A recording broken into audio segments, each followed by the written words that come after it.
La directive européenne CSRD pour Corporate Sustainability Reporting Directive, qui s'inscrit dans le cadre du Green Deal européen, a été adoptée fin 2022. Cette directive, qui a été transposée par la France récemment, par l'ordonnance du 6 décembre 2023, est dédiée à la durabilité et d'une manière générale à la RSE.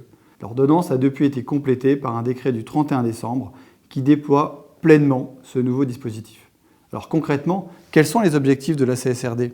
Alors la directive, Michael, vise à accroître la transparence en matière de durabilité des entreprises, en exigeant qu'elles divulguent des informations non financières, notamment sur les questions sociales, environnementales et de gouvernance. Les grandes entreprises qui sont donc cotées sur un marché réglementé et qui dépassent un certain seuil, avec notamment plus de 500 salariés, devront publier ces informations dès 2025. Pour toutes les autres, l'entrée en vigueur se fera de manière plus progressive à partir du 1er janvier 2026.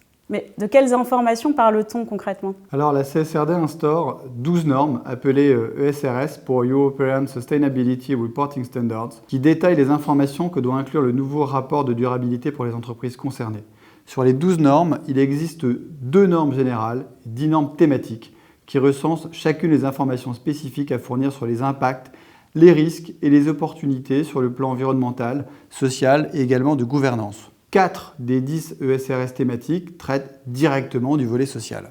Oui, par exemple, la première norme sur la main-d'œuvre de l'entreprise couvre de nombreuses thématiques telles que les conditions de travail, l'égalité, le harcèlement ou encore définit ce qu'est un salaire décent. La deuxième norme, qui traite, elle, des travailleurs de la chaîne de valeur, couvre des thématiques permettant de recenser les incidences potentielles des actions de l'entreprise sur les travailleurs de la chaîne de valeur. La question qu'on peut se poser, c'est comment anticiper, se préparer concrètement à ces nouvelles obligations de publication, notamment en matière sociale.